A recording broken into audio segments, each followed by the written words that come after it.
Assalamualaikum warahmatullahi wabarakatuh. Kami dari kelompok 8 akan mempresentasikan model pembelajaran Montessori yang terdiri dari kelompok kami yaitu Mariana dan saya sendiri Asyah Aswati.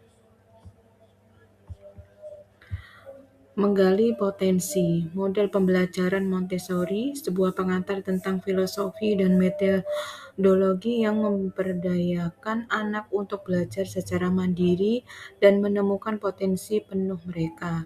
Siapa Maria Montessori itu? Maria Montessori lahir 1870 sampai dengan 1952.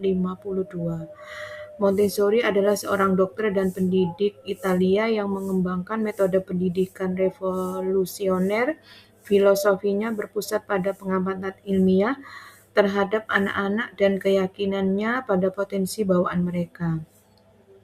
Bantuan terbesar yang dapat kita berikan adalah membantu anak-anak melakukan hal-hal sendiri.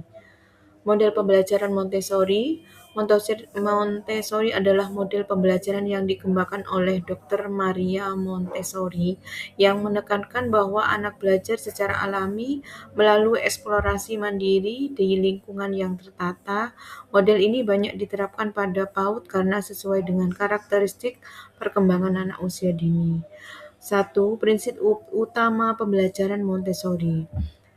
A. Child-centered learning berpusat pada anak. Anak menjadi subjek aktif, guru bertindak sebagai fasilitator, bukan pusat informasi. Anak diberi kebebasan memilih aktivitas sesuai minat dan kesiapan perkembangannya. B. Self-directed activity, kegiatan mandiri. Anak belajar melalui aktivitas yang dipilih sendiri. Montessori percaya bahwa motivasi intrinsik akan membuat anak belajar lebih dalam dan tahan lama. C. Private environment, lingkungan yang disiapkan. Lingkungan disusun rapi, estetis, dan terstruktur. Setiap alat memiliki tempatnya. Lingkungan dirancang untuk memudahkan anak bergerak, mendorong kemandirian, memberi pengalaman belajar yang konkret. D. Role of the teacher, peran guru sebagai observer dan guide. Guru mengamati setiap anak, mengenali minat dan kesiapan belajar, memberi lesson secara individual atau kelompok kecil, memastikan lingkungan aman dan menstimulasi. E. Learning through hand-on material.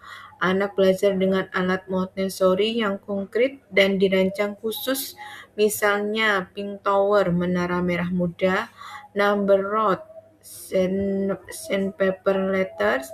Anak menyentuh, mengulang, dan mempraktikkan konsep hingga benar-benar memahami sebelum naik ke konsep abstrak.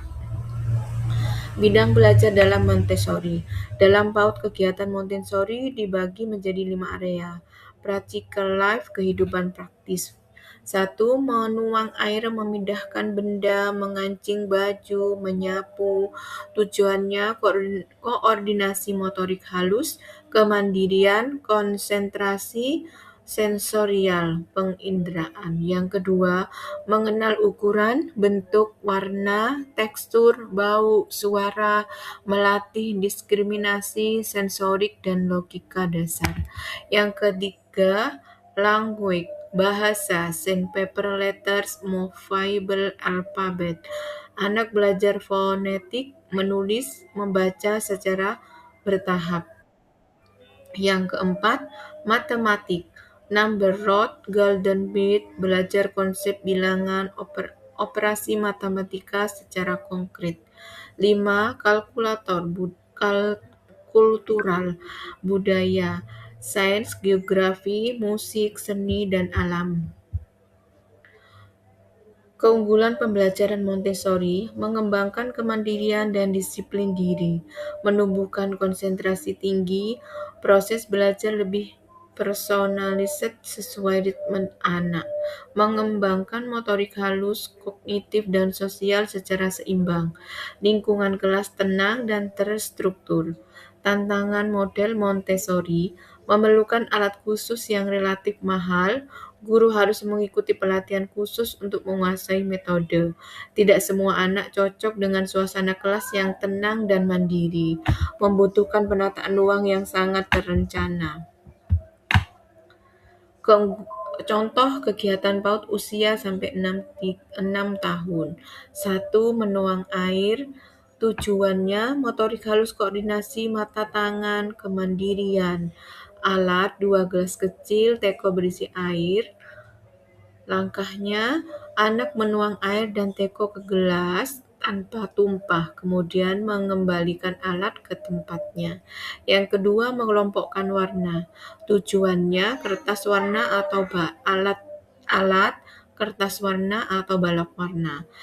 Langkah anak mengelompokkan benda sesuai warna merah, kuning, biru, hijau. Yang ketiga, menyendok kacang hijau.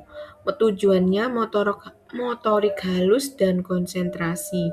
Alat 2 mangkok dan sendok. Langkahnya, anak memindahkan kacang hijau dari mangkok A ke mangkok B menggunakan sendok.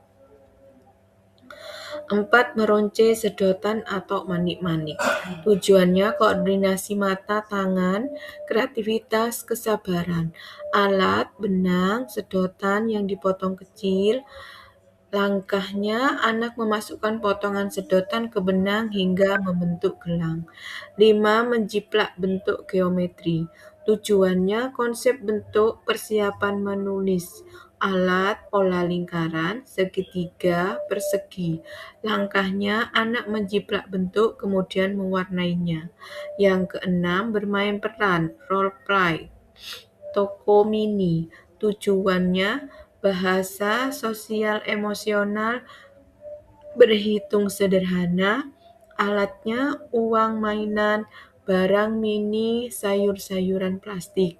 Langkahnya anak menjadi pembeli dan penjual, belajar meminta, memberi, dan membayar. Yang ketujuh, mencocokkan pasang gambar. Tujuannya daya ingat visual dan konsentrasi. Alat, kartu gambar, misalnya hewan, buah. Langkahnya, anak mencari kartu pasangan yang sama. 8. Eksperimen sains sederhana, tenggelam atau terapung. Tujuan pengamatan sains dasar. Alat, wadah air, batu, daun, pensil, bola kecil. Langkahnya, anak menebak dan mencoba benda mana yang tenggelam atau mengapung. 9. Menari mengikuti musik. Tujuannya motorik kasar, ekspresi diri. Alatnya musik ceria anak. Langkah anak bergerak bebas, mengikuti irama atau mengikuti instruksi sederhana, angkat tangan atau putar atau lompat. 10. Storytelling, membaca cerita bergambar. Tujuannya bahasa, imajinasi, kecintaan membaca. Alat, buku cerita bergambar. Langkahnya, guru membaca dengan ekspresif, anak menjawab pertanyaan sederhana setelahnya. Terima kasih, demikian presentasi kelompok 8. Semoga materi kami bermanfaat. Assalamualaikum warahmatullahi wabarakatuh.